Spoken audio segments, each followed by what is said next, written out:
سامعین سے گزارش کی جاتی ہے کہ ہمارے دونوں چینلز کے پلیٹ فارم سے جتنی بھی آڈیو بکس کی ریکارڈنگ کمپلیٹ ہو چکی ہے اسے خود بھی سنیں اور زیادہ سے زیادہ شیئر کرنے کی کوشش کریں، اور ہمارے سوشل میڈیا پلیٹ فارم کے لنکس ڈسکرپشن میں دیے گئے ہیں، ہمیں سبسکرائب اور فالو ضرور کریں تاکہ آپ کو ضروری اپڈیٹس ملتے رہیں، اور ہماری ٹیم کی فنانشیل سپورٹ کے لیے پیٹریون کے لنک ضرور چیک کریں۔ جزاک اللہ۔ بسم اللہ الرحمن الرحیم۔ احمد شاہ ابدالی تاریخ کے جھروکے سے ایک نڈر، بے باک اور دلیر کی دلیرانہ بہادری اور حملوں کے حالات و واقعات۔ ایپیسوڈ 31۔ سورج مل کے دونوں قاصدوں کے علاوہ شاہ ولی خان برخوردار خان اور احمد شاہ ابدالی عبداللہ کے خیمے میں داخل ہوئے۔ انہیں دوبارہ اپنے خیمے میں دیکھتے ہوئے کامنی، وینا، قاسم، ارجن اور درویش عبید اللہ جو عبداللہ کے ارد گرد بیٹھے ہوئے تھے اپنی جگہ سے اٹھ کھڑے ہوئے۔ اس موقع پر عبداللہ بھی تفکر کی نگاہ سے احمد شاہ ابدالی کی طرف دیکھ رہا تھا۔ اس موقع پر شاید وہ احمد شاہ ابدالی کو مخاطب کر کے کچھ پوچھنا چاہتا تھا کہ احمد شاہ قریب آیا اور کامنی کو مخاطب کر کے کہنے لگا، کامنی میری بیٹی، تم اور وینا میری بات غور سے سنو۔ یہ میرے ساتھ جو دو اجنبی اشخاص ہیں یہ تمہارے باپ سورج مل کے قاصد ہیں۔ انہیں تمہارے باپ سورج مل نے تمہیں اور وینا کو لانے کے لیے میرے لشکر میں بھیجا ہے، اور ان دونوں کا کہنا ہے کہ سورج مل کا یہ خیال ہے کہ کامنی اور وینا دونوں کو احمد شاہ ابدالی کے لشکر میں یرغمال بنا کر رکھا گیا ہے، لہذا سورج مل نے تم دونوں کی واپسی کا مطالبہ کیا ہے۔ میں نے ان دونوں قاصدوں کو بتایا ہے کہ کامنی اور وینا یہاں میرے لشکر میں یرغمال نہیں بلکہ وہ دونوں اپنی خوشی سے شاہ پسند کے ساتھ رہ رہی ہیں۔ کامنی شاہ پسند کی بیوی ہے اور اس کے ایک بچے کی ماں ہے، جبکہ وینا شاہ پسند کی عنقریب بیوی بن جانے والی ہے، اور ان دونوں کا تقاضا تھا کہ ہمیں موقع فراہم کیا جائے کہ ہم خود اس سلسلے میں کامنی اور وینا سے بات کر کے اطمینان کر لیں تاکہ جو کچھ ہم دیکھیں وہی سورج مل سے کہہ سکیں۔ میری بیٹی، یہ دونوں قاصد تم دونوں بہنوں کے سامنے ہیں، اب تم دونوں انہیں بتاؤ کہ تم اپنی خوشی اور اپنی رضامندی سے یہاں رہ رہی ہو یا کسی نے تمہیں شاہ پسند کے خیمے میں یرغمال بنا کر رکھا ہے۔ یہ سب کچھ جاننے کے بعد کامنی اور وینا کے چہروں پر ہلکی ہلکی مسکراہٹ نمودار ہوئی۔ انہوں نے گہری نگاہوں سے ایک دوسرے کی طرف دیکھا، پھر کوئی فیصلہ کرنے کے بعد کامنی بولی اور کہنے لگی، میرے باپ کی طرف سے آنے والوں، سنو، میرے سامنے جو بچہ لیٹا ہوا ہے یہ میرا بیٹا ہے۔ میں پاشا کے امیر لشکر شاہ پسند کی بیوی ہوں، اور شاہ پسند کا یہ بیٹا میرے ہی وطن سے ہے۔ میں نے اپنی خوشی، اپنی چاہت کو سامنے رکھتے ہوئے شاہ پسند سے شادی کی ہے۔ یہی معاملہ وینا کا بھی ہے، اب یہ بھی شاہ پسند کی بیوی بن کر اسی خیمے میں رہے گی۔ وینا جو اب تک وقت کے راہوں اور پیاس سے بیکل ندی کے کنارے جیسی خاموش کھڑی ہوئی تھی، کامنی کی اس گفتگو پر اس کی حالت ہنسی کی مدھر تانوں جیسی ہو کر رہ گئی۔ کامنی تھوڑی دیر تک خاموش رہی، پھر وہ بولی اور ان قاصدوں کو مخاطب کر کے کہنے لگی، سنو میرے باپ سورج مل کی طرف سے آنے والے دونوں قاصدوں، ہمیں نہ اس لشکر میں جبری رکھا گیا ہے اور نہ ہی ہم یہاں پر یرغمال ہیں۔ یوں جانو کہ میں اور وینا شاہ پسند سے مل کر اپنے من کا مول تک باندھنا بھول گئی ہیں۔ دونوں ہی شاہ پسند کے ہاتھوں بے دام بک چکی ہیں۔ یوں جانو یہ لشکر ہی اب ہماری جنم بھومی ہے۔ سنو دونوں قاصدوں، شاہ پسند سے ملاقات سے پہلے میری اور وینا کی حالت صفاق لمحوں کی مبارزت، کڑی دھوپ میں کچے رنگوں کے اندر شوریدہ مزاج جیسی تھی۔ شاہ پسند سے ملنے کے بعد اور اس کے ساتھ رہتے ہوئے اب میں اور وینا دونوں ہینا کے پتوں، کسم کے پھولوں جیسی پرسکون، شبنم کی موتیوں بھری مانگ جیسی شاداب، کومل سپنوں کی بارات اور رنگوں کے جھلمل بارش جیسی خوش و خرم ہو کر رہ گئی ہے۔ دونوں قاصدوں، واپس جا کر میرے باپ سورج مل سے کہنا کہ میں اور وینا دونوں کسی دیوی کے چرنوں، کسی دیوتا کے مندر میں رہنے کے لیے پیدا نہیں ہوئی تھیں۔ میں اور وینا کسی شمشان کی آگ میں جل مرنے اور چتا کی آتش میں بھسم ہونے کو نہ پیدا ہوئی تھیں۔ اب اس سرزمین کی ابکادیشی اور پورنماشی تہواروں، گنگا اور جمنا کے قدیم پہلوانوں رام چندر اور کرشن کی جیسے ہمارا کوئی تعلق، کوئی واسطہ نہیں رہا۔ ہم دونوں نے نیک نیتی اور دل کی تہ سے اسلام قبول کر لیا ہے۔ اب ہم مسلمان ہیں اور ایک خدا کو مانتے ہیں جو وحدہ لا شریک ہے، اور ہماری اس تبدیلی اور ہمارے اس انقلاب نے ہمیں ذلت کی لمبی رات سے نکال کر بخارات کا التہاب عطا کیا ہے، جنوں اور شکوک کی راہوں سے نکال کر کھنکتی ہنسی کی گونج عطا کر دی ہے۔ دونوں قاصدوں، تمہارے اطمینان، تمہاری راحت کے لیے میں یہ بھی کہوں گی کہ میرے باپ سے جا کر یہ بھی کہنا کہ شاہ پسند جو اپنے دشمنوں کے لیے طغیانی جبروت، بشر گزیدہ، بادلوں کی گرج، بجلیوں کی چمک اور لہو کی دھول اڑاتا ایک طوفان ہے، وہاں وہ میرے اور وینا کے لیے خوابوں کی نگر میں نروان کی روشنی، گلابی حدت کے حالے میں اجلی ہنسی، وہ ہمارے لیے زیست کی خوشبو اور سرمگین دھند میں زندگی کا سہاگ اور شبنم کے لبوں پر ناچتی کرنوں میں راحتوں اور خوشیوں کا ایک طلسم ہے۔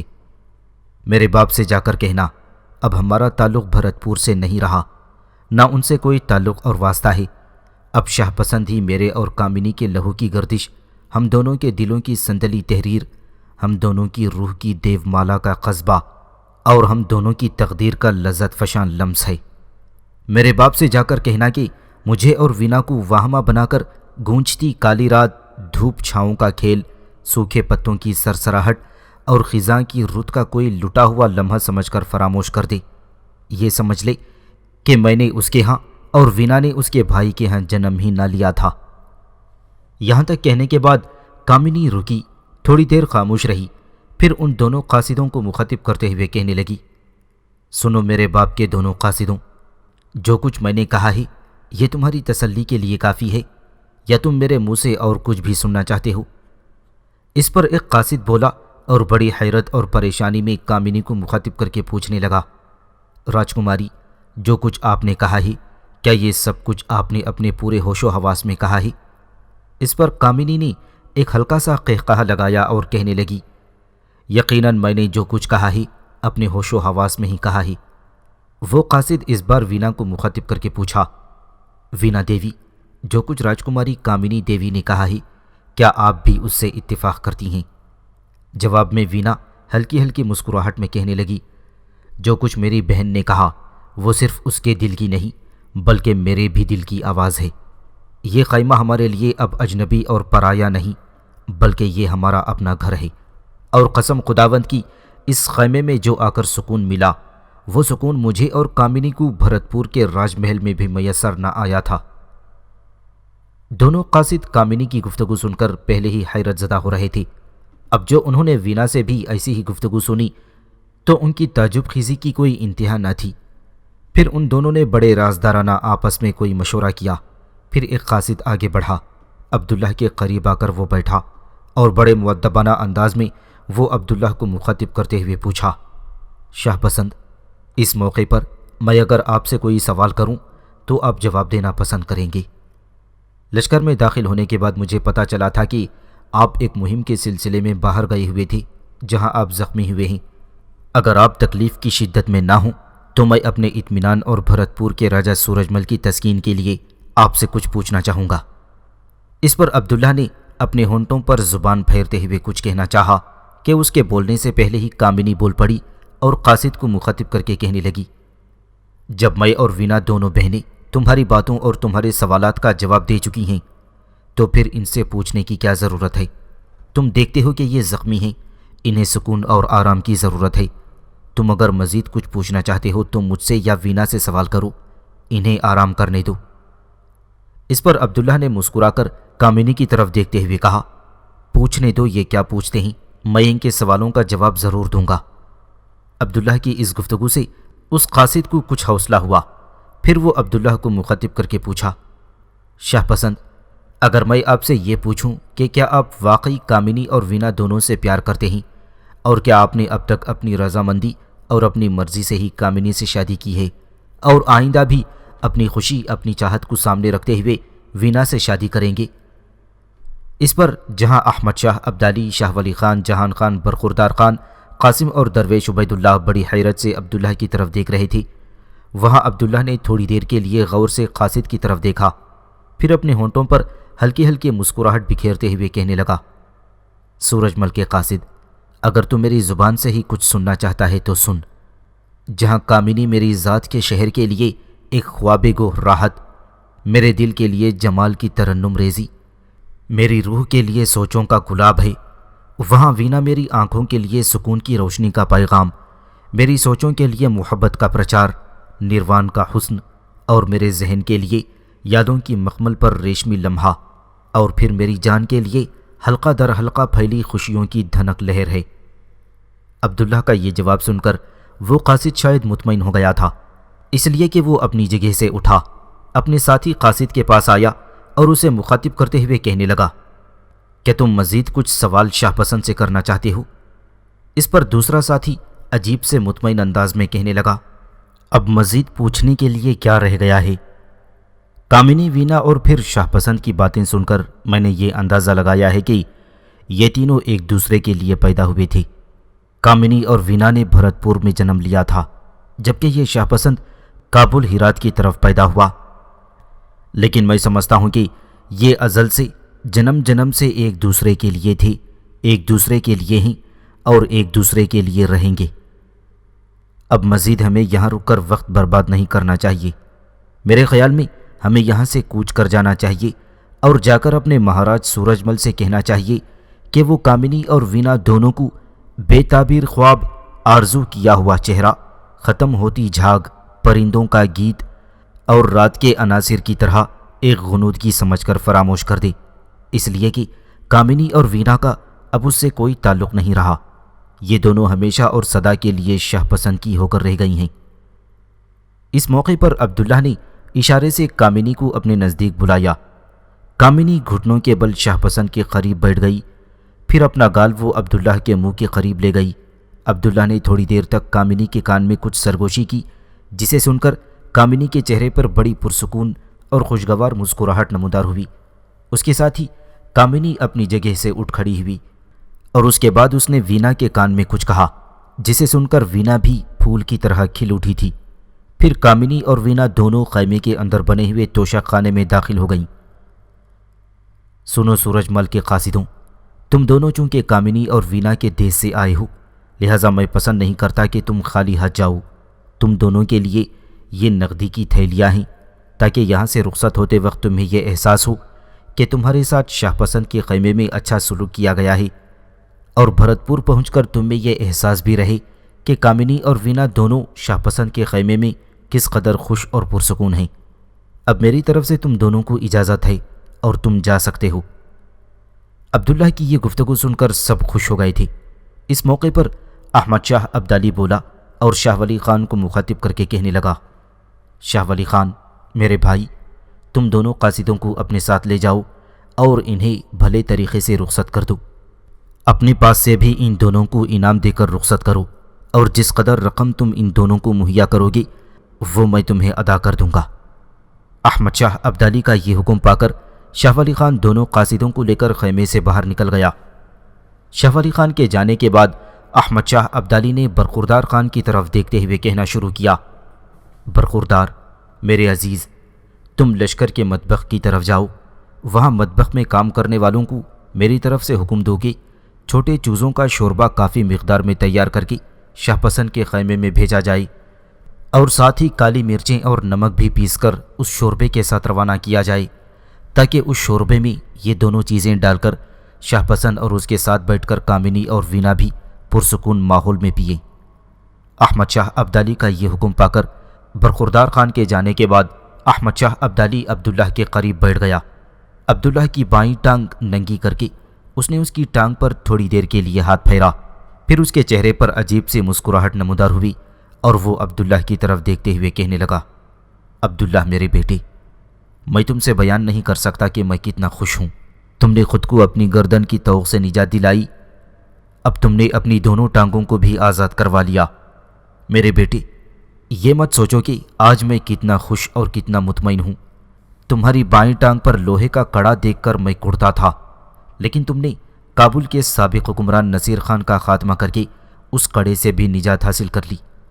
میرے بچے، اس مہم پر کامیابی اور بائیں ٹانگ کے کڑے سے نجات حاصل کرنے پر میں تمہیں مبارکباد پیش کرتا ہوں۔ احمد شاہ ابدالی کے ان الفاظ سے عبداللہ ایسا متاثر ہوا کہ تھوڑی دیر تک وہ بڑے غور سے احمد شاہ ابدالی کی طرف دیکھتا رہا، پھر کہنے لگا، پاشا، میں شاہ پسند کی حیثیت سے جو کچھ بھی آج ہوں وہ سب اللہ کے فضل و کرم سے اور آپ کے طفیل اور اس درویش عبید اللہ کی مہربانیوں کے باعث ہے۔ اگر آپ کے سپاہی کابل کے نواح سے مجھے گرفتار کر کے آپ کے سامنے پیش نہ کرتے اور آپ کے سامنے رقص درویش کر کے درویش عبید اللہ آپ سے میرے متعلق انصاف طلب نہ کرتے تو میں عبداللہ کی حیثیت سے آج شاہ پسند اور امیر لشکر نہیں بلکہ کابل کے کسی کوہستانی سلسلوں میں انتہائی بے بسی اور لاچارگی کی زندگی بسر کرنے والا کوئی معمولی سا گڈریا ہوتا۔ پاشا، میں آپ کا ممنون اور مشکور ہوں کہ آپ نے مجھے ایک چرواہے سے امیر لشکر اور شاہ پسند بنا کر رکھ دیا۔ اس پر احمد شاہ ابدالی مسکراتے ہوئے عبداللہ سے کہنے لگا، شاہ پسند میرے بیٹے، اس میں میری ذات کا کوئی کمال نہیں، کوئی فخر نہیں۔ چرواہے سے امیر لشکر اور شاہ پسند بننا یہ سب کچھ تمہاری اپنی کوششوں، تمہاری اپنی جد و جہد، تمہاری اپنی دلیری اور شجاعت اور جرأت مندی کا نتیجہ ہے۔ میرے بیٹے، ایک روز ایک چرواہے لڑکے کی صورت میں کابل کے نواح میں تم میرے سامنے پیش کیے گئے تھے اور تم نے لکڑی کے ستون پر رکھی ہوئی چربی پر تیر اندازی کر کے اسے مار گرایا تھا۔ اس روز سے ہی میں نے تمہاری ذات سے متعلق اندازہ لگا لیا تھا کہ تم بڑے ہو کر ضرور کوئی غیر معمولی انسان بنو گے۔ اور میرے بیٹے، نادر آباد سے واپس آنے کے بعد جب تم نے ایک ساتھ دلاور خان اور زال بیگ پوپلزئی کو بدترین شکست دی تو جو اندازے، جو امیدیں میں نے تمہارے متعلق قائم کر رکھی تھیں وہ سب کی سب پوری ہو گئیں۔ شاہ پسند، آج میں تمہیں ٹانگوں کے دونوں کڑوں سے نجات حاصل کرنے پر اپنے دل کی پوری خوشی اور تمانیت سے ایک بار پھر مبارکباد دیتا ہوں۔ اس کے ساتھ ہی احمد شاہ ابدالی اپنی جگہ پر اٹھ کھڑا ہوا اور مزید کہنے لگا، شاہ پسند میرے بیٹے، میں اب جاتا ہوں۔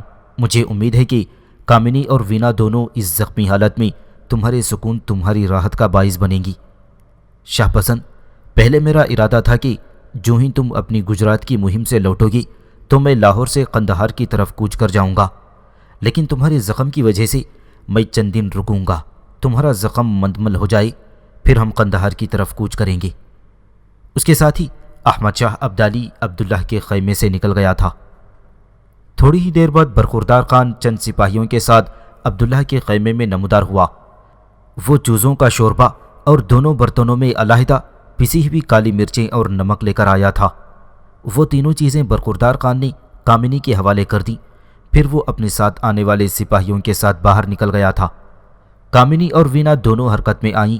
مٹی کے پیالوں میں انہوں نے چوزوں کا شوربہ ڈال کر کالی مرچ اور نمک ملایا، پھر وہ شاہ پسند، قاسم درویش عبید اللہ اور ارزون کو وہ شوربہ پلانے کے ساتھ ساتھ دونوں بہنیں خود بھی عبداللہ کے دائیں بائیں بیٹھ کر پرسکون ماحول میں پینے لگی تھیں۔ وسط دسمبر تک عبداللہ کا زخم بالکل ٹھیک ہونے کے بعد احمد شاہ ابدالی اپنے لشکر کے ساتھ حرکت میں آیا۔ لاہور سے اس نے پڑاؤ اٹھا کر کوچ کیا اور دریائے ستلج کی طرف بڑھا۔ پھر وہ دریائے ستلج کے کنارے کنارے بہاول پور پہنچا اور وہاں سے ملتان اور پھر ڈیرہ اسماعیل خان سے ہوتے ہوئے درہ گومل سے گزر کر غزنی کا رخ کر رہا تھا۔ صحرا کی جھلستی ہوئی گرمی نے احمد شاہ ابدالی کی صحت پر بہت خراب اثر ڈالا تھا، اس لیے غزنی پہنچ کر کچھ عرصے صاحب فراش رہا۔ اس کے چہرے پر بڑی تعداد میں دانے نکل آئے تھے۔ یہی حال اس کے سپاہیوں اور سالاروں کا بھی ہوا تھا، لہذا احمد شاہ ابدالی نے اپنے لشکر کے ساتھ چند یوم تک غزنی میں قیام کیا اور اس کے بعد وہ اپنے لشکر کے ساتھ اپنے دارالحکومت قندھار کی طرف کوچ کر چکا تھا۔ احمد شاہ ابدالی نے اپنے لشکر کے ساتھ جو ہی پنجاب چھوڑا، سکھ پھر اپنی کمین گاہوں اور گھاتوں سے نکل آئی۔ احمد شاہ ابدالی کے حملہ آور ہوتے وقت جہاں وہ حشرات الارض اور کیڑے مکوڑوں کی طرح ادھر ادھر پھیل گئے تھے، احمد شاہ ابدالی کے جانے کے بعد وہ پھر مسلح ہو کر امرتسر میں جمع ہونا شروع ہو گئی۔ اس مرتبہ سکھوں نے اپنے آپ کو دو گروہوں میں تقسیم کر لیا۔ ایک گروہ کا نام انہوں نے بوڑھا دل رکھا، یعنی بوڑھوں کی فوج، اور دوسرے گروہ کا نام ترونا دل یعنی جوانوں کی فوج کا نام رکھا۔ یہ دونوں بڑے بڑے گروہ مزید 12 چھوٹے چھوٹے گروہوں میں تقسیم تھے، جنہیں 12 سالہ کہہ کر سکھ پکارنے لگے تھے۔ بوڑھا دل نے سب سے پہلے جو کام شروع کیا وہ یہ تھا کہ صوبے میں مختلف جگہوں پر اس گروہ کے سکھوں نے اپنے مرکز قائم کر لیے تھے، جہاں سکھوں کے دشمنوں کو بدترین سزائیں دی جانے لگی تھیں۔ دوسرا گروہ جس کا نام ترونا دل تھا، اس کے ذمے سب سے پہلا کام یہ لگایا گیا کہ امرتسر کے مقدس تالاب جنہیں احمد شاہ ابدالی نے بھروا دیا تھا پہلے انہیں صاف کیا جائے، اس کے بعد کوئی دوسرا کام کیا جائے۔ لہذا دوسرا گروہ جس کا نام ترونادل تھا اس نے امرتسر کے مقدس تالابوں کی صفائی کا کام شروع کر دیا۔ ترونادل تو امرتسر میں تالابوں کی صفائی میں ہی مصروف رہا، جبکہ بوڑھا دل اپنے سردار جسا سنگھ کی کمانداری میں حرکت میں آیا۔ جسا سنگھ سکھوں کے اس گروہ کو لے کر جلندھر دوآب کی طرف بڑھا۔ جسا سنگھ چاہتا تھا کہ پہلے جلندھر دوآب پر قبضہ کرے اور اس دوآب میں اپنی قوت کو خوب مستحکم اور مضبوط کرنے کے بعد پھر دوسرے علاقوں پر حملہ آور ہو کر پورے پنجاب میں سکھوں کی حکومت اور سلطنت قائم کر دی جائے۔ بہرحال جسا سنگھ اپنے لشکر کے ساتھ جلندھر دوآب کی طرف بڑھا۔ جلندھر دوآب پر احمد شاہ ابدالی کی طرف سے سادات خان حاکم تھا۔ سادات خان کو جب خبر ہوئی کہ سکھ اس پر حملہ آور ہو کر جلندھر دوآب کو اس سے خالی کرانا چاہتے ہیں تو وہ ایک لشکر لے کر سکھوں کے مقابل آیا تاکہ سکھوں کے ان ارادوں کو خاک میں ملا دے، لیکن سادات خان ایسا کرنے میں ناکام رہا، اس لیے کہ جو ہی سادات خان اپنے لشکر کے ساتھ سکھوں کے مقابل آیا، سکھ اندھیروں کے گہرے ویران کنووں کی طرح اور تاریکیوں کے بے انتہا خانوں کی طرح سادات خان اور اس کے لشکریوں پر وارد ہوئے۔ غلامی کی حمد کی خمار انگیزی اور سرشاری، چونٹیوں کے لامتناہی سلسلے کی طرح وہ سادات خان کے لشکر میں خون ریزی کرتے ہوئے گھس گئے اور چاروں طرف انہوں نے نفرت ملی کراہت اور سمتوں کی لامتناہیت کا ایک سلسلہ قائم کر دیا تھا۔ سادات خان نے اپنی طرف سے بڑی کوشش کی کہ کسی نہ کسی طرح سکھوں کو روک کر اور انہیں پسپا کر کے جلندھر دوآب سے انہیں نکال باہر کرے، لیکن وہ ایسا کرنے میں ناکام رہا۔ سکھوں نے سادات خان کو بدترین شکست دی، اس کے لشکر کے ایک حصے کو تہہ تہہ کر دیا۔ سادات خان بڑی مشکل سے اپنی جان بچا کر بھاگ سکا۔ اس طرح احمد شاہ ابدالی کے پنجاب چھوڑنے کے بعد ہی سکھوں نے جلندھر دوآب کے خلاف جو پہلی کارروائی کی اس میں وہ پوری طرح کامیاب رہے تھے، اور جلندھر دوآب پر قبضہ کرنے کے بعد انہوں نے نہ صرف یہ کہ اپنے لشکر میں بڑی تیزی سے اضافہ کرنا شروع کر دیا تھا بلکہ اپنے لیے رسد کا سامان کے ڈھیر لگانے شروع کر دیے تھے۔ جلندھر دوآب پر قبضہ کرنے کے بعد جسا سنگھ نے چند روز تک اپنے لشکریوں کو آرام کرنے کا موقع فراہم کیا، پھر وہ لساڑا شہر کی طرف بڑھا جہاں کا حاکم دیوان شمیر داس تھا۔ شمیر داس اور سکھوں کے درمیان ہولناک جنگ ہوئی۔ سادات خان کی طرح شمیر داس بھی چاہتا تھا کہ اپنے علاقوں سے سکھوں کو نکال باہر کرے۔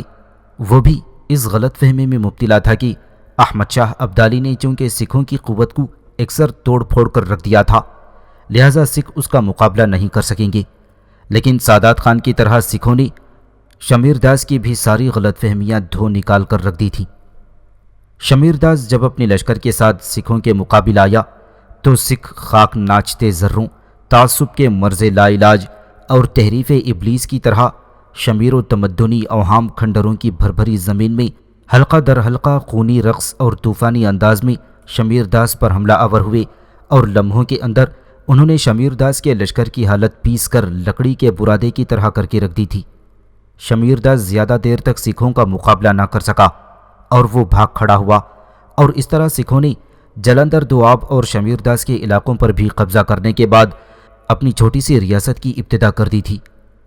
اس نئی ریاست کے انتظام و انصرام درست کرنے کے بعد سکھ مزید پھیلنا شروع ہو گئے، اور اب انہوں نے اپنی اس ریاست سے نکل کر دوسرے علاقوں پر حملہ آور ہوتے ہوئے اپنے چاروں طرف شور قیامت کی گونج، نہ بجھنے والی پیاس اور طوائف رقص کی طرح پھیلنا اور بکھرنا شروع کر دیا تھا۔ جہاں بھی وہ وارد ہوتے اس علاقے میں ریزہ ریزہ گمشدگی کی تہیں برساتے، رینگتی چیختی اجل کی طرح ہر شے پر وارد ہوتے اور اپنے سامنے آنے والے ہر دشمن کو وہ کوڑوں کے کرکرے بدن کی طرح توڑتے چلے جاتے تھے۔ اس طرح سکھوں نے بڑی تیزی سے مختلف علاقوں پر قبضہ کرتے ہوئے اپنی ریاست میں اضافہ کرنا شروع کر دیا۔ سکھوں کی شورش اور ان کی خونی سرگرمیوں کا احوال جب احمد شاہ ابدالی کے جاسوسوں نے اس تک پہنچایا تو احمد شاہ ابدالی نے اپنے جرنیل جہان خان کو سکھوں کی سرکوبی کا حکم دیا۔ جہان خان کے زیر کمان ایک بہت بڑا لشکر تھا جسے لے کر جہان خان دریائے سندھ، جہلم اور چناب کو عبور کرنے کے بعد رچنا دوآب میں داخل ہوا۔ سکھوں کے ساتھ مقابلہ کرنے سے پہلے جہان خان نے اپنے لشکر کے ساتھ جموں کا رخ کیا تھا۔ جموں کا راجہ رنجیت دیو چونکہ احمد شاہ ابدالی کا جانثار اور وفادار تھا، لہذا جہان خان چاہتا تھا کہ جموں پہنچ کر رنجیت سنگھ سے کمک اور رسد کا سامان حاصل کرے اور اس کے بعد خوب خم ٹھونک کر سکھوں کے مقابل آ جائے۔ اس مقصد کے لیے جہان خان نے اپنے لشکر کے ساتھ سیالکوٹ آیا۔ لیکن جہان خان کی بدقسمتی کہ سکھ سرداروں کو جہان خان کے ارادے کا پہلے ہی علم ہو چکا تھا، لہذا سکھوں کا سردار چرہٹ سنگھ بڑی تیزی کے ساتھ اپنے لشکر کو ساتھ لے کر گوجرانیوالا سے سیالکوٹ کی طرف بڑھ گیا۔ ساتھ ہی اس نے اپنے دوسرے سرداروں مثلاً جھنڈا سنگھ اور گجر سنگھ کو بھی اپنی مدد کے لیے بلوا لیا تھا۔ یہ سکھ سردار بھی اپنے اپنے لشکر کو لے کر جہان خان کے خلاف چرہٹ سنگھ کی مدد کے لیے روانہ ہو گئی۔ اس ساری صورتحال کے باوجود جہان خان کے حوصلے بڑے بلند تھے، اس لیے کہ وہ جنگ کا وسیع تجربہ رکھتا تھا اور ماضی میں کئی معرکوں میں وہ سکھوں کو بدترین شکست دے چکا تھا۔ لیکن جہان خان یہ امید نہیں رکھتا تھا کہ سکھ اچانک اس پر حملہ آور ہو کر اسے درہم برہم کرنے کی کوشش کریں گے۔ جہان خان جس وقت سیالکوٹ کے نواح میں اپنے لشکر کے ساتھ پڑاؤ کیے ہوئے تھا تو سکھ پہلے سے جہان خان کے ساتھ الجھے ہوئے تھے۔ ہڈیاں چٹکاتے لاوے شولوں اور شراروں کی طرح رات کی تاریکی میں جہان خان کے پڑاؤ کی طرف بڑھے، اور جس طرح افق کی نیلم افروز پنہائیوں میں مشرق سے مغرب تک پھیلتے سرخ طوفان ایک ہنگامہ کھڑا کر دیتے ہیں، اسی طرح سکھ سردار بھی جہان خان کے لشکر پر حملہ آور ہوئے اور جہان خان کے لشکر کے چاروں طرف انہوں نے خون کا کھیل شروع کر دیا تھا۔ سکھوں کے اس حملے سے لگتا تھا جیسے ان کی بوندیں لاوا بن کر ابلنے لگی ہوں۔ اپنے پہلے ہی حملے میں سکھوں نے جہان خان کے لشکر میں استبداد و مردم بیزاری اور تشدد و تباہ کاری کا نہ ختم ہونے والا کھیل شروع کر دیا تھا۔ سکھوں نے جب جہان خان پر شبخون مارا تو جہان خان سمجھ گیا کہ سکھ اچانک حملہ آور ہو کر اس کے خلاف اپنے لیے فوائد حاصل کرنا چاہتے ہیں۔ رات کی تاریکی میں بڑی تیزی سے جہان خان نے اپنے لشکر کو سمیٹا۔ اپنی زندگی کے پورے تجربے اور پورے جلال و جمال کے ساتھ اس نے اپنے لشکریوں کو سکھوں کی شبخونی سے کسی قدر بچا کر ایک جگہ جمع کر لیا تھا۔ پھر جہان خان رات کی تاریکی میں اپنی حیات کی ساری معراج، اپنی زندگی کے سارے کمال کے ساتھ اور موت کے وقار کے ساتھ سکھوں پر حملہ آور ہوا۔ رات کی تاریکی میں سیالکوٹ شہر سے باہر لگتا تھا جیسے اجل کی صبح شام پر ظلمت دہر اپنی خون آلود چادر پھیلانے لگی ہو۔ رات بھر جہان خان شیر کی طرح دہاڑتا ہوا سکھوں سے ٹکراتا رہا۔ گو سکھوں نے اسے تین اطراف سے گھیر رکھا تھا، لیکن اس کے باوجود جہان خان نے بڑی ہمت جوا مردی کا مظاہرہ کیا اور رات بھر اس نے سکھوں کو اپنے سامنے روکے رکھا۔ لیکن جہان خان کی بدقسمتی کہ جب صبح طلوع ہوئی تو سکھوں کے ایک خونخوار دستے نے جہان خان پر ناگہانی حملہ کر دیا۔ جہان خان کے محافظ دستوں کی اکثریت کو اس دستے نے تہتیخ کر دیا، یہاں تک کہ کچھ سکھ جہان خان پر بھی حملہ آور ہوئے۔ جہان خان نے اپنا پورا دفاع کیا، لیکن اس حملے میں جہان خان کا گھوڑا مارا گیا اور جہان خان گھوڑے کے ساتھ زمین پر گر گیا۔ جہان خان کو اپنے گھوڑے سمیت زمین پر گرتے دیکھ کر سکھوں نے بآواز بلند واہے گرو کے فتح کے نعرے لگانے شروع کر دیے تھے اور چاروں طرف یہ افواہ پھیلا کر رکھ دی کہ انہوں نے جہان خان کو اس کے گھوڑے سمیت قتل کر دیا ہے۔ جہان خان کے لشکر میں اس خبر کا پھیلنا تھا کہ اس کے لشکری جی چھوڑ بیٹھے، حالانکہ جہان خان کی سرکردگی میں وہ اپنے سروں پر کفن باندھ کر جنگ کر رہے تھے اور ممکن تھا تھوڑی دیر مزید جنگ رہتی تو جہان خان سکھوں کو بدترین شکست دیتا۔ لیکن جب جہان خان کے مرنے کی خبر جہان خان کے لشکر میں پھیلی تو افراتفری کا شکار ہو گئی، اور پھر اس کے بعد سکھ تیغے مست ہو کر جہان خان کے لشکریوں پر ٹوٹ پڑے۔ اس طرح جہان خان کے لشکر کو بدترین شکست ہوئی، اسے بھاری جانی نقصان اٹھانا پڑا۔ جہان خان گھوڑے سے گرنے کے بعد اپنے لشکر کو سنبھالا دینا چاہتا تھا، لیکن جب اس نے دیکھا کہ اس کے لشکری اس کی موت کی خبر کی وجہ سے بددل ہو کر بھاگنا شروع ہو گئے ہیں تو جہان خان بھی بھاگ نکلا، جس کا نتیجہ یہ نکلا کہ اس کے لشکر کا تمام مال و اسباب اور لشکر میں شامل جہان خان کے رشتہ دار اور لواحقین سکھوں کے ہاتھ آ گئے تھے۔ چونکہ اس زمانے کے سکھ عورتوں پر ہاتھ اٹھانا مردانگی اور عزت کے خلاف سمجھتے تھے، اس لیے انہوں نے جہان خان کے ساتھ آنے والی خواتین اور اس کے رشتہ داروں اور لواحقین کو کچھ بھی نہ کہا ان سب کی بحفاظت انہوں نے جموں کے راجہ رنجیت دیو کی طرف بھجوا دیا۔ اس طرح سیالکوٹ سے باہر لڑی جانے والی اس جنگ میں جہان خان کو بدترین شکست ہوئی۔ جہان خان پشاور کی طرف بھاگ گیا۔ اس کے لشکر کا بڑا حصہ تباہ و برباد کر دیا گیا اور جہان خان کی اس شکست اور اپنی فتح سے سکھوں کے حوصلے پہلے کی نسبت کہیں زیادہ بلند اور مضبوط ہو گئے تھے۔ سیالکوٹ کے باہر کھلے میدانوں میں جہان خان کو بدترین شکست دینے کے بعد سکھ پنجاب میں شیر ہو گئے تھے، لہٰذا اب انہوں نے مالیار کوٹلا کا رخ کیا جہاں کا حاکم بیکن خان تھا۔ بیکن خان کو سکھوں کے حملے کی اطلاع ہو گئی تھی، لہٰذا اس نے مالیار کوٹلا سے باہر نکل کر سکھوں کا مقابلہ کیا۔ شروع میں سکھوں کے مقابلے میں بیکن خان کا پلہ بھاری رہا، لیکن بیکن خان کو یہ خبر نہ تھی کہ سکھوں نے کچھ لشکر پہلے ہی گھات میں بٹھا رکھے تھے، لہٰذا جنگ جب عروج پر آئی تو گھات میں بیٹھے ہوئے لشکر بھی جنگ میں مصروف سکھوں کے لشکر سے آن ملے۔ اس طرح سکھ چاروں طرف سے گرجتی دہاڑتی آندھیوں، ہزاروں گزن دیتے طوفانوں کی طرح بیکن خان اور اس کے لشکریوں پر ٹوٹ پڑے تھے۔ چاروں طرف سے سکھ ویرانیاں پھیلاتے بگولوں، زندگی کے ہر حصار کو توڑتی قضا، ستم کی آگ اور موت کے خون کی بارش کی طرح بیکن خان کے لشکر پر نزول کرتے ہوئے اس کا قتل عام کرنے لگے تھے۔ سکھوں کے حملوں اور ان کی پیش قدمی سے یوں محسوس ہونے لگا تھا جیسے انہوں نے آندھیوں اور ہواؤں کی رفتار پر قابو پا کر اجل اور مرگ کو اپنا غلام بنا کر رکھ لیا ہو۔ مالیر کوٹلا سے باہر بیکن خان کو بدترین شکست ہوئی۔ بیکن خان کے سارے لشکر کا سکھوں نے خاتمہ کر دیا تھا۔ اس کے بعد سکھ مالیر کوٹلا میں داخل ہوئے۔ مالیر کوٹلا کے ہر گھر کو سکھوں نے لوٹا اور اپنے لیے جہاں انہوں نے دولت کے انبار حاصل کیے وہاں انہوں نے رسد کا بھی بے شمار سامان حاصل کر لیا تھا۔ مالیر کوٹلا پر قبضہ کرنے کے بعد سکھوں کے لشکر نے اپنے سپہ سالار جسا سنگھ کی سربراہی میں سرہند کے مشہور اور تاریخی شہر کا رخ کیا جس کا حاکم احمد شاہ ابدالی کی طرف سے زین خان کو مقرر کیا گیا تھا۔ سرہند شہر کی بدقسمتی تھی کہ زین خان شروع میں تو بہت اچھا اور منصف پسند حکمران ثابت ہوا تھا، لیکن بعد میں نہ جانے اس کی مٹی کیوں پلید ہو گئی کہ یہ اپنی ظالمانہ کارروائیوں پر اتر آیا اور لوگ نہ صرف اس سے نفرت کرنے لگے بلکہ یہ اپنے سارے علاقوں میں غیر مقبول ہو کر رہ گیا۔ زین خان نے حکمرانی کے پرانے اصول و روابط بالائے طاق رکھ دیے۔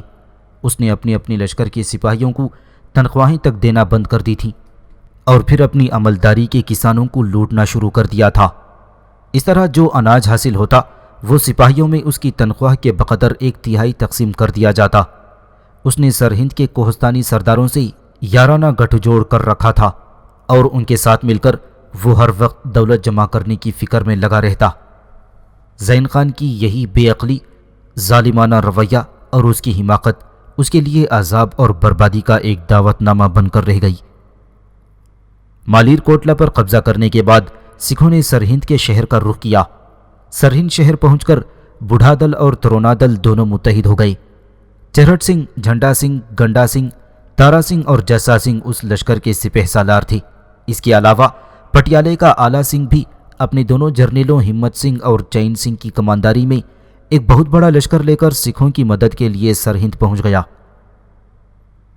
احمد شاہ ابدالی کی طرف سے سرہند کے حکمران زین خان کی کم عقلی اور بے خبری کا یہ عالم تھا کہ جس وقت سرہند شہر پر حملہ آور ہونے کے لیے سکھ لشکر بڑی تیزی سے پیش قدمی کر رہا تھا، ان حالات میں زین خان بالکل بے خبر سرہند شہر کے باہر اپنے لشکر کے ساتھ مالیانہ وصول کرنے کے بہانے دیہات کو لوٹ رہا تھا۔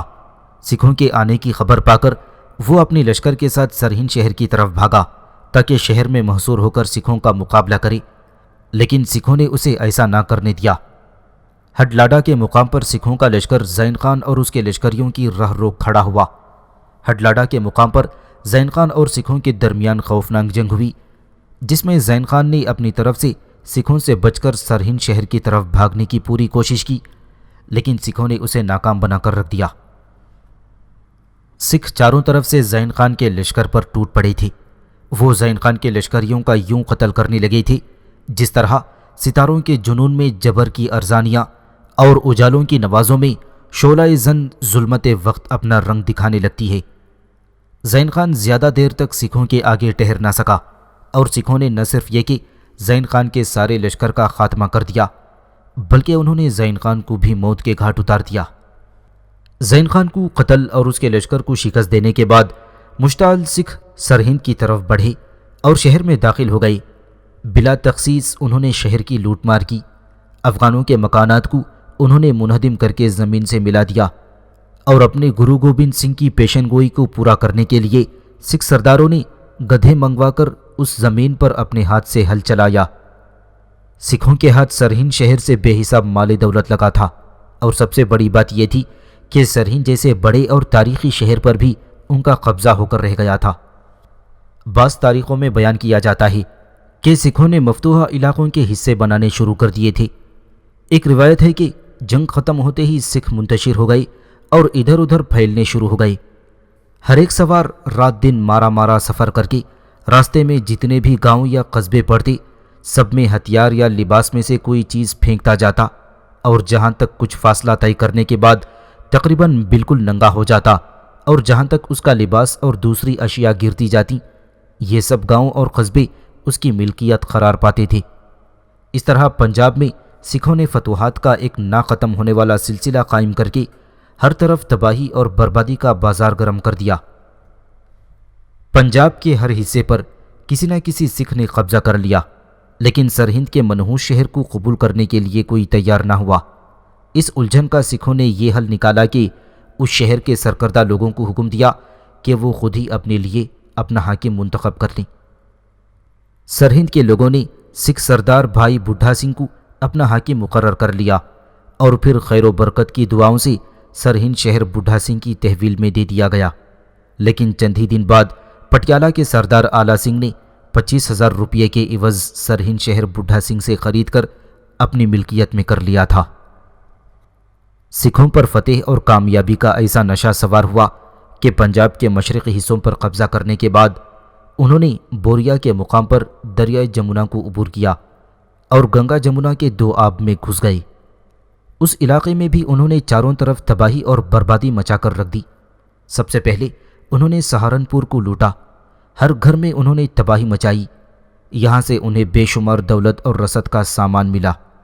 اس کے بعد انہوں نے کاندھلا شہر پر بھی تباہی اور بربادی برپا کر کے رکھ دی۔ اس طرح مشرقی پنجاب سے نکل کر سکھ مزید مشرق میں بھی حملہ آور ہو کر اپنے لیے فوائد حاصل کرنے لگے تھے۔ اس قدر فتوحات حاصل کرنے کے بعد سارے سکھ سرداروں اور سپہ سالاروں نے آپس میں مشورہ کیا کہ جب تک لاہور فتح ہو کر سکھوں کی عملداری میں شامل نہیں ہو جاتا، اس وقت تک پنجاب پر ان کا قبضہ مستحکم اور مضبوط نہیں ہو سکتا۔ سارے سرداروں نے اس بات پر اتفاق کیا کہ سب سے پہلے لاہور پر قبضہ کرنا چاہیے، اس کے بعد آس پاس کے دوسرے علاقوں کو فتح کر کے سندھ سے لے کر ستلج تک سکھوں کو اپنی حکومت قائم کر لینی چاہیے۔ یہ فیصلہ کرنے کے بعد سکھوں کا متحدہ لشکر لاہور کی طرف بڑھا اور شہر کا انہوں نے محاصرہ کر لیا۔ لاہور شہر پر حملہ آور ہونے کے لیے سکھوں کو ایک بہانہ بھی مل گیا، اور وہ اس طرح کی کچھ عرصہ پہلے لاہور میں کچھ گائیں کھلے عام ذبح کی گئی تھیں۔ سکھوں نے اس کا محاصرہ کرنے کے بعد کہ لاہور شہر میں چونکہ پہلے گائیں ذبح کی گئی تھیں، لہذا کابلی مل کو چاہیے کہ ان تمام لوگوں کی گردن مار دی جائے جنہوں نے گائے ذبح کی ہے، اور آئندہ کے لیے گائے کا گوشت کھانا ممنوع قرار دیا جائے۔ سکھوں کے اس مطالبے کے جواب میں لاہور کے حاکم کابلی مل نے یہ عذر پیش کیا کہ وہ احمد شاہ ابدالی کا ملازم ہے، اس نے اگر ایسا کوئی حکم دیا تو احمد شاہ ابدالی اسے زندہ نہ بخشے گا۔ بہرحال سکھوں کو خوش کرنے کے لیے کابلی مل نے چند سرکردہ شہریوں کو مشورے سے یا 2-3 قصابوں کے ہاتھ اور ناک کاٹ کر سکھوں کے سامنے پیش کر دیے۔ اس کے علاوہ کابلی مل نے سکھوں کو بھاری خراج ادا کرنے کا بھی وعدہ کیا۔ بہرحال گفت و شنید کے تحت یہ طے پایا کہ سکھوں کا ایک نمائندہ لاہور شہر میں رہے گا اور کابلی مل اسے باقاعدہ خراج ادا کرتا رہے گا، اور یہ لاہور شہر پر سکھوں کے قبضے کا ایک طرح سے آغاز ہو چکا تھا۔